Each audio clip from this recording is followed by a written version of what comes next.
Saludamos desde Chile a la licenciada Valentina Guajardo Holguín. Ella es profesora de Historia, Geografía, Ciencias Sociales, tiene una amplia formación en este ámbito. Actualmente se desempeña como profesional de formación para sostenibilidad en la Pontificia Universidad Católica de Valparaíso, también en la Universidad de Playa Ancha en Chile. Le damos la bienvenida, licenciada Guajardo. Cuéntenos con qué expectativa Chile llega a este día. Hola, buen día, Gustavo. Yo creo que, bueno, como escuchábamos también ahí en el reportaje introductorio, ¿verdad? Hay distintas emociones en estos últimos años, desde nuestro estallido hasta ahora. Hemos pasado por distintas transformaciones también en el discurso de la opinión pública, ¿verdad? Pasamos con la aprobación, ¿cierto?, de la búsqueda de una nueva constitución con un alto porcentaje. Luego después tuvimos ahí un proceso en el que la candidatura de Kast hizo dudar un poco respecto de las convicciones que creíamos haber afirmado durante el proceso del estallido social. Y luego, bueno, con el triunfo, ¿verdad?, también con un amplio porcentaje de quien será hoy día nombrado como presidente oficial de la República, Gabriel Boric. Vemos también que finalmente la opinión pública, la ciudadanía, lo que busca es superar. En definitiva, yo creo que aquí está la expectativa, ¿verdad? El gobierno que apunta a un modelo que es extractivista, ¿cierto? Hoy día hemos tenido una gran conciencia medioambiental y así también se deja ver en lo que hoy es la Convención Constitucional, cuyas primeras normas llegadas desde la ciudadanía a esta convención justamente apuntan al tema medioambiental y la constitución de una carta magna que sea ecológica. Por lo tanto, ahí hay una expectativa de la ciudadanía hacia el gobierno de Gabriel Boric. Y luego también la expectativa de un gobierno que, por favor, o sea, que pueda, ¿cierto?, gobernar mediante un concepto de bienestar, ¿cierto?, que pueda fortalecer los servicios públicos, regular la actividad también de la empresa privada, ¿cierto?, que hoy también se reconoce como una de las incidencias dentro de la calidad de vida de las personas debido a la redistribución de la riqueza, ¿cierto?, que se espera de este modelo. Por lo tanto, también la expectativa está puesta en que podamos avanzar en superar un poco la desigualdad, ¿cierto?, y fortalecer, por supuesto, el acceso a los servicios sociales básicos de las personas que no pueden conseguirlos con la lógica del mercado. Estamos hablando, por ejemplo, de nuestro sistema privado de salud, de las universidades privadas también. Hay hartas expectativas en que se fortalezca la universidad pública, el acceso a la educación, y en definitiva, como te digo, poder superar, ¿cierto?, este modelo que está más basado en la rentabilidad que en la distribución de el bienestar en la población. Y eso se ha dejado ver con el estallido también. Licenciada Guajardo, muy buenos días. ¿Cómo está el ambiente el día de hoy? Usted nos comenta que hay muchísimas expectativas y muchas de estas se concentran en la constituyente y frente a lo que será la nueva constitución, pero quizás es importante también tener un análisis de cómo está en este momento la coyuntura política y si esta va a ser favorable, si va a haber una gobernabilidad a corto y mediano plazo que le permite efectivamente a Boric y su equipo avanzar en estos cambios que han generado enorme expectativa, estos cambios que usted nos acaba de comentar. Sí, yo creo que acá hay dos cosas que se pueden leer del contexto. Por una parte, efectivamente, como tú dices, ¿cierto?, hay opiniones que podrían eventualmente generar algún tipo de desestabilización en el gobierno de Gabriel Boric, ¿verdad?, o avanzar con dificultad, por ejemplo, en aquellos temas que deban discutirse en el Congreso. Pero eso también es propio de cada gobierno, ¿cierto? Todos los gobiernos que inician se encuentran frente a una oposición que, independiente de si es de derecha o de izquierda, es incisiva, ¿cierto?, en el control, en las medidas que cada gobierno va queriendo desarrollar. Efectivamente, hoy día tenemos un contexto que está asociado a nuestro estallido y al proceso que hoy se está desarrollando en la Convención Constitucional, en la elaboración de esta Carta Magna. Sin embargo, yo creo que otra parte importante de este contexto tiene que ver con la disposición del propio presidente y su equipo a gobernar en un contexto de división política. ¿Ya? Yo creo que lo que destaca este gobierno es justamente la disposición que ha tenido a colaborar y a escuchar a otros sectores que también deben ser incluidos, ¿verdad?, en la generación de política pública. Creo que es importante y no es solamente algo discursivo cuando Gabriel Boric ha dicho que él es el presidente de todos los chilenos. Yo al menos lo que leo ahí es una perspectiva que no ha sido usual en la forma de hacer política en los últimos años, debido a que también se enmarca en una, creo yo, en un nuevo momento cultural de la conciencia respecto de lo que necesitamos como ciudadanos para poder avanzar hacia un futuro mejor. Efectivamente, yo lo que leo en el gobierno que será de Gabriel Boric es la disposición ya no de gobernar en base a la fragmentación, sino en base a la unión, como la conciencia de que no podemos dejar a nadie fuera, porque el acto de marginar a las personas de la política, independiente de su color político, trae consecuencias en el futuro, ¿cierto? O sea, eso también es un canon en la historia. Por lo tanto, sí, efectivamente hay opiniones divididas, ¿verdad? Hay mucho temor afianzado en nuestro país respecto del comunismo, independiente, ¿cierto?, de si Gabriel Boric se enmarca dentro de esta ideología y forma de gobierno. De hecho, todos sabemos, ¿cierto?, que no lo es, pero está muy instalado, ¿verdad?, en el discurso, por lo tanto eso podría poner un poco en riesgo, pero creo que también que esos temores se han ido cayendo solos. Así que si Gabriel Boric, por su parte, cumple, ¿cierto?, con esta habilidad y este enfoque que te comento respecto de trabajar colaborativamente, puede ser en el fondo una buena receta para que las presiones del entorno, ¿verdad?, no dañen finalmente el gobierno y no desestabilicen el contexto sociopolítico de nuestro país. Sin ninguna duda, llega, sin embargo, Gabriel Boric al poder en un momento clave. El papel de la izquierda en la región latinoamericana se ha visto empañado por gobiernos de izquierda que o culminaron en autocracias, caso de Nicaragua o Venezuela, o en escándalos de corrupción, caso de los gobiernos del socialismo del siglo XXI, Lavallato, casos sobornos 2012-2016, que han correspondido a Brasil y Ecuador respectivamente.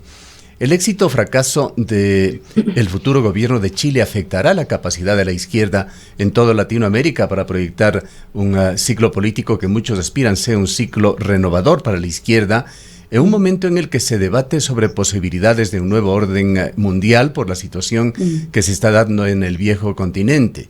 ¿Qué aspira Chile de su nuevo gobierno en cuanto a lograr una concertación de la sociedad en el marco de este nuevo rumbo? Sí, yo creo que efectivamente este es un gobierno de un nuevo proceso. O sea, hay que recordar que Gabriel Boric y su equipo, ¿verdad? Y además el movimiento político en el que se enmarca proviene del año 2006, en el que se genera el movimiento de los pingüinos, que se denominó así porque fue un movimiento estudiantil que en ese momento exigió, ¿verdad?, beneficios relacionados al transporte y termina, ¿verdad?, con el cuestionamiento de la ley orgánica constitucional de educación que en ese momento regía el sistema educativo en Chile. Estamos hablando del 2006, después el mismo movimiento que se eleva en el 2011 exigiendo la educación gratuita y de calidad en las universidades. Por lo tanto, ahí hay un movimiento político con un enfoque distinto que es al cual yo también le atribuyo en el fondo esta posibilidad de renovación de la izquierda en nuestro país. Es un movimiento que cuestiona no solamente las políticas y el enfoque de las políticas públicas vinculadas al mercado, sino también es un movimiento que yo creo que, como te decía, tiene una nueva disposición a comportarse políticamente dentro de el gobierno, dentro del acto de gobernar. Creo que además trata de no perseguir las lógicas, por ejemplo, de la corrupción que en nuestro país en los últimos años ha sido muy bullada debido a los casos que hemos tenido en las Fuerzas Armadas, por ejemplo. Yo creo que ese elemento es clave también para entender cómo deberá comportarse el gobierno de izquierda que hoy asume, ¿cierto?, en nuestro país, debido a que hemos tenido nosotros casos muy complejos de corrupción en la policía, por ejemplo, y en otros servicios públicos en donde se ha marcado muy profundo en la opinión pública. Por lo tanto, creo importante ahí en el fondo leer que ese contexto puede marcar lo que debiese ser este nuevo gobierno de izquierda en nuestro país y ojalá marcar también un precedente de lo que debiese ser un nuevo proceso en América Latina también. O sea, sin duda la corrupción ha marcado los gobiernos de izquierda en las últimas décadas en América Latina y ojalá desde allí también pudiesen hacer una nueva forma de gobernar y de relacionarse, ¿cierto? Que no caigan en esos temas. Sabemos que es complicado, pero lo que estoy intentando mostrar es que en el fondo en Chile hay un fuerte rechazo a lo que sucedió con los temas de corrupción, especialmente en la policía. Estamos hablando de que hoy día se cifran en 35 mil millones de pesos en cifras oficiales, pero cifras extraoficiales llegan a 60 mil millones de pesos. En la ciudadanía chilena eso ha calado muy profundo, porque teníamos una idea respecto de la corrupción en nuestro país que no hemos dado cuenta de que no era tal. Por lo tanto, la ciudadanía está poniendo el foco como fiscalizador en ese tipo de elementos. Por lo tanto, creo que hay una luz ahí respecto de qué cosas no debiesen repetirse. Justamente la corrupción es algo que ha anclado en el fondo o que ha sido transversal a los problemas que ha tenido la izquierda para gobernar en las últimas décadas en nuestro continente. Por lo tanto, yo creo que ahí puede haber una luz. Es una necesaria renovación para la izquierda en Chile y probablemente esto pueda proyectarse hacia el resto de la región, pero también es una renovación generacional, un cambio generacional y quizás con nuevas miradas, con la incorporación de nuevas miradas, el tema ecológico, ambientalista, pero también esta mirada de género con la incorporación de un importante número de mujeres y mujeres jóvenes en la estructura gubernamental. Sí, yo creo ahí que pasa algo interesante. No es coincidencia que se eleve este nuevo movimiento político, si lo comparamos, por ejemplo, con el acceso masivo que ha tenido la juventud y la ciudadanía en general a la educación universitaria, por ejemplo, a la educación superior en general. ¿Por qué lo digo? Porque este nuevo movimiento político está basado en ideas de la academia que ya para la realidad que habitamos hoy son innegables. Nosotros no podemos negar, ¿verdad?, la certeza y la veracidad de las propuestas del feminismo, de los movimientos ecologistas. No podemos negar los efectos del neoliberalismo en los ecosistemas, en la calidad de vida de las personas, en la distribución del bienestar. Por lo tanto, este es un movimiento político que se basa en la búsqueda de soluciones políticas que respondan a lo que el mismo conocimiento científico hoy día nos está mostrando. Hay mucho de creencia en dogmas versus un racionamiento más bien científico, ¿verdad?, en lo que fueron los movimientos o la adhesión a ciertos movimientos políticos en etapas anteriores de nuestra historia. Por lo tanto, hoy día la gente que se aglutina en torno a este nuevo movimiento político es gente que tiene además está ¿cómo puedo decirlo? O sea, en paradigmas académicos que sustentan, ¿verdad?, las ideas políticas de estos otros movimientos, pero también una amplia parte de quienes apoyan y apoyamos, ¿verdad?, este movimiento político, son personas que les hace sentido porque en el fondo no podemos negar la situación de desigualdad social, de vulnerabilidad y de marginalidad en la que se encuentra un alto porcentaje de nuestra población hoy día. Por lo tanto, es un movimiento que recoge, ¿verdad?, a una gran parte de personas que trabajan en academias, universidades, producción de conocimiento, ámbitos profesionales, pero también personas que viven en el fondo las desigualdades y que conocen lo que es ser desplazados finalmente de este modelo que ha sido defendido y profundizado por los gobiernos anteriores. Por lo tanto, creo que también ahí está la renovación, es decir, cómo enfocamos las políticas públicas y cómo nos hacemos cargo de aquello que la ciencia nos está gritando desde todos los ámbitos, desde las ciencias sociales, ¿verdad?, desde la ecología, como les decía recién, ¿cierto?, desde la salud, y así desde todas las disciplinas que hoy argumentan que necesitamos generar políticas públicas que respondan a este contexto de desigualdad y de crisis ambiental también.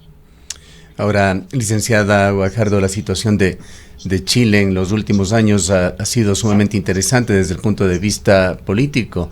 Tras la larga dictadura de Pinochet, que sustentó a Chile como un país muy exitoso con políticas económicas neoliberales y un gobierno de mano fuerte, vino la pérdida de Augusto Pinochet, de ese famoso plebiscito en el año de 1988 que cambió el ritmo, el gobierno de Ricardo Lagos, el ascenso allí ya dentro de ese gobierno de Michelle Bachelet. Michelle Bachelet, una política socialista que trajo el mismo tipo de inquietudes que se vive el día de hoy en Chile. Y sabemos ya, Michelle Bachelet es historia, ella supo consolidar a la sociedad chilena y convivir con estas distintas tendencias sin que se generen nada parecido a una revolución, menos con ribetes de violencia o de enormes divisiones políticas, hasta que llegó el año 2019 en donde se desnudó otra realidad de Chile. ¿Qué es lo que se espera con este gobierno de Boric? Y le preguntaríamos qué similitudes existe, si es que alguna, en el perfil de Gabriel Boric y de Michelle Bachelet. Sí, yo creo que tiene que ver con el enfoque de las políticas públicas. Especialmente en el segundo gobierno de Michelle Bachelet se avanzó mucho en, por ejemplo, modificaciones al sistema educativo que trataran de poder contener los efectos de haber tratado a la educación como un bien de consumo, que finalmente este modelo educativo está más bien asociado a la libertad del mercado que a la distribución equitativa de la educación en la sociedad como una herramienta transformadora, ¿cierto? Y también yo creo en el avance de las políticas de género. Michelle Bachelet quiso tener gobiernos paritarios y en su momento histórico, ¿verdad? Parecía una idea que era una locura, ¿cierto? O sea, que por qué teníamos que darle más favor a las mujeres sin ningún mérito, o sea, era lo que se argumentaba en ese minuto, ¿verdad? Y así creo yo, en definitiva, ¿verdad? Con el enfoque ya más bien social y basado en aquellas ideas que nosotros sabemos que son las que debemos incorporar en la generación de política pública para poder, como ya decía hace un momento, contener en el fondo los efectos de haber instalado un modelo de libre mercado en la distribución de los servicios sociales básicos de la población. Creo yo, y además también, por ejemplo, con la gratuidad en la educación que instaló Bachelet, o al menos cómo funciona la gratuidad, ¿cierto?, bajo este sistema, también tiende a eso, ¿cierto? O sea, a poder desprender un poco a los derechos sociales de esta lógica de mercado que los conviene, o que los convierte, digo, o que los pone al mismo nivel que un bien de consumo. Por lo tanto, ahí hay harto antecedente. Yo creo que hoy día la ciudadanía también ya ha podido conocer de alguna forma los beneficios, los efectos, ¿verdad?, que tiene algunas medidas como, por ejemplo, avanzar en igualdad de género o el mismo sistema, ¿cierto?, de gratuidad en la educación superior que ha beneficiado a miles de estudiantes y que sin duda tiene y sigue teniendo un efecto transformador de cara al futuro, como está sucediendo hoy con este nuevo movimiento político que emerge debido también al amplio acceso que tuvimos los universitarios hace ya al menos una década, ¿cierto?, a nuestro sistema de educación superior. Por lo tanto, creo que el enfoque de superación del trato de los servicios sociales básicos como bienes de mercado es lo que hace una coincidencia, ¿cierto?, genera un puente entre Bachelet y Gabriel Boric. En cuanto al tema económico, ¿cómo se siente Chile el día de hoy? Los ministros de Economía, de Finanzas en Chile han sido excelentes alumnos del neoliberalismo de Chicago y han sabido convivir con todo el acontecer político en Chile. ¿Qué dudas, qué certezas existen en cuanto al rumbo económico que tomará Chile a partir del día de hoy? Entendemos que el presidente Boric ha tenido muchísimo cuidado, particularmente en el escogitamiento de su ministro de Economía y Finanzas. Sí, yo creo que acá tenemos un contexto económico que primero hay que leerlo con un poco de detalle. Hace algunos meses atrás leía una entrevista de un académico de la Universidad de Chicago, fiero de defensor, ¿cierto?, del neoliberalismo, sin embargo, y académicamente además, o sea, no solamente desde una ideología política, sino desde como un sistema económico. Y él decía algo bien interesante, decía que en Chile lo que nosotros teníamos era más que un neoliberalismo, era un neoliberalismo salvaje, en el sentido de que nosotros mismos hemos minado las condiciones que son necesarias para que el propio neoliberalismo funcione de forma adecuada. Esto, creo yo, ha pasado porque hemos confundido o hemos cruzado en el fondo los planos del ser ciudadano con el ser consumidor. Hoy día la manifestación del ser ciudadano es, creo yo, inferior al comportamiento como consumidor y al trato que recibimos también desde el Estado los ciudadanos en nuestro país. Por lo tanto, el contexto económico que encuentra Gabriel Boric hoy tiene una gran complejidad porque significa entrar a intentar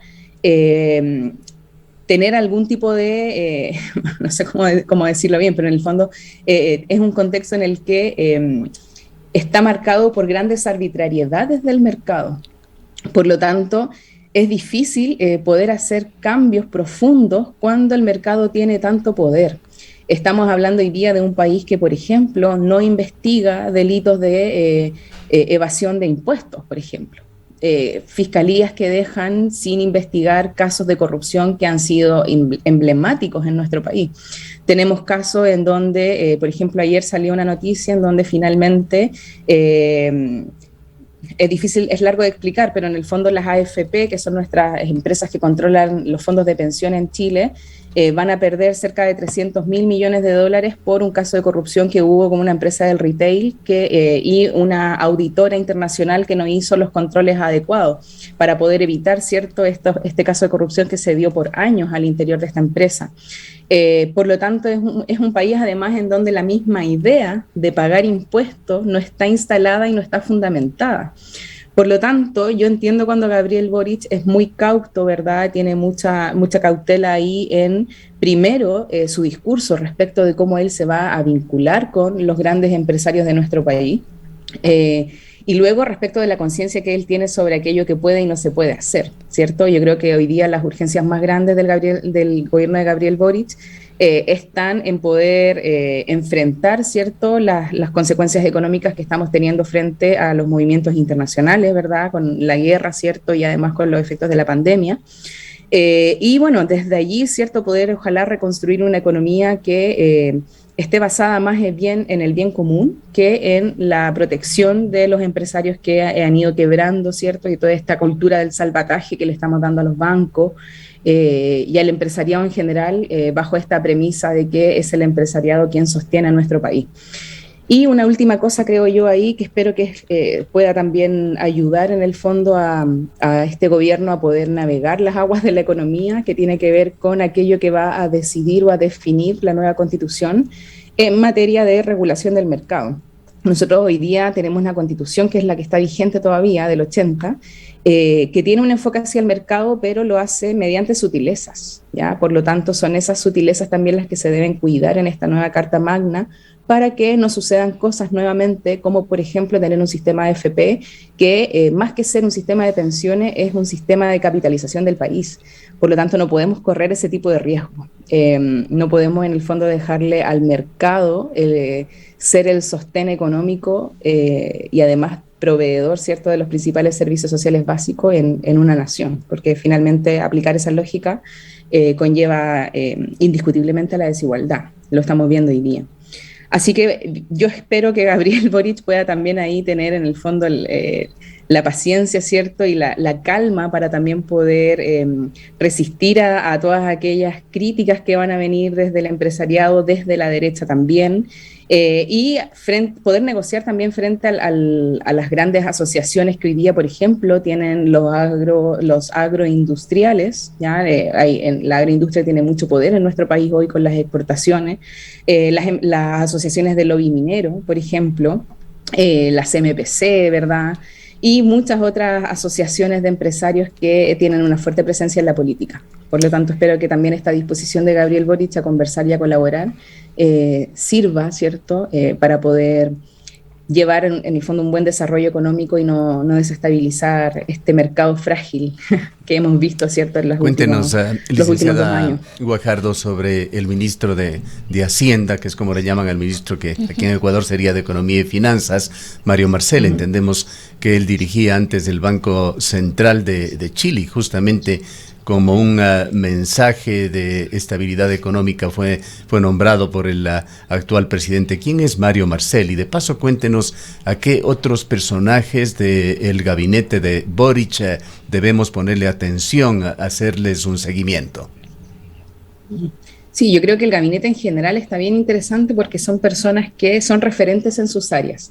Yo creo que el nombramiento de Mario Marcel, claro, como dices tú, viene a dar un poco de tranquilidad, pero esa tranquilidad también viene de poner en el gabinete a personas que no están sobreideologizadas ni que llegaron allí solamente por un vínculo político.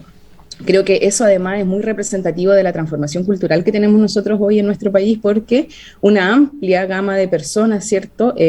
No esperamos que las políticas públicas se desarrollen solamente en base a la ideología, como tradicionalmente se ha desarrollado en la política, sino en función de aquellas ideas que nosotros ya sabemos que hoy deben instalarse, ¿verdad?, en el desarrollo de un gobierno para poder tener beneficios sociales y poder en el fondo, restaurar un poco la cohesión social que se ha visto un poco minada en los últimos años.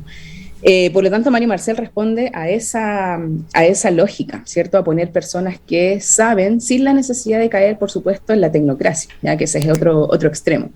Y yo, bueno, podría nombrar, la verdad, a muchas personas del gabinete, pero quisiera quedarme con Maysa Rojas, Ella hoy día ha cumplido funciones como directora del CR2 de la Universidad de Chile, que es el Centro de la Resiliencia frente al Cambio Climático, gran referente respecto de investigaciones en, como ya he dicho, cambio climático, ¿cierto? Y destrucción de los ecosistemas en nuestro país, con una amplia trayectoria, ¿cierto? Además, un tremendo equipo que ha instalado temáticas en la discusión pública que hoy son innegables. Por lo tanto, creo que esto marca un precedente también respecto de el tipo de personas que necesitamos poner en ministerios que hoy son claves para poder generar un modelo de desarrollo que sea sostenible y acorde a los tiempos que estamos viviendo. Yo al menos tengo ahí mis puntos puestos, ¿cierto?, sobre Maysa Rojas. Me sorprendió muchísimo su nombramiento, muy gratamente, por supuesto, y me dio muy buenas señales respecto de qué es lo que se está esperando, ¿verdad?, con la conformación de este gabinete. Y yo también nombraría a quien va a ser la ministra del Interior, Isquia Siches, primera mujer en ser ministra del Interior en la historia de nuestro país. Ella además fue presidenta del Colegio Médico, por lo tanto también viene, ¿cierto?, de un enfoque, ¿verdad?, basado en ideas que provienen del conocimiento científico, de aquello que necesitamos para poder gobernar en nuestro país. Y además con grandes habilidades de negociación, colaboración, diálogo. Por eso también ella va a estar ahí en el Ministerio del Interior. Y hay grandes presiones también sobre su nombramiento. El Ministerio del Interior es quien se encarga también de gobernar a las policías. Por lo tanto, ha sido bastante ahí, estado presente la pregunta respecto de si ella, por ejemplo, va a sacar a la fuerza policial en las manifestaciones que hayan. Y también sus respuestas ahí han dado luces respecto de cómo va a ser su desempeño, ¿verdad?, en el cargo, porque ella también reconoce las acciones que son necesarias para poder, en el fondo, mantener un gobierno interior, ¿cierto?, que sea en paz y que sea en orden. Así que, nada, yo me quedo con el nombramiento de Mario Marcel, como tú mencionas muy bien ahí, un tremendo referente, experto, con mucho conocimiento, ¿cierto?, y experiencia además en temas económicos de nuestro país. Y también me quedo con Maysa Rojas y con Isquia Siches, que son dos grandes referentes en la política de en los últimos 2, 3, 4 años. Y bueno, Maysa Rojas, cierto, que viene de su trabajo académico en la Universidad de Chile y también ha participado en el IPCC, los informes de cambio climático. Por lo tanto, es tremenda referente para responder a la demanda ecológica que hoy tiene la ciudadanía en nuestro país.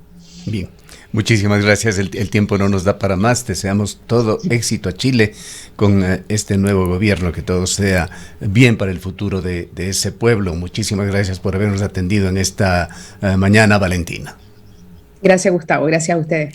Que esté muy bien. La licenciada Valentina Guajardo Holguín es profesora de Historia, Geografía y Ciencias Sociales con una amplia formación en este ámbito, actualmente profesora en la Pontificia Universidad Católica de Valparaíso y en la Universidad Playa Ancha.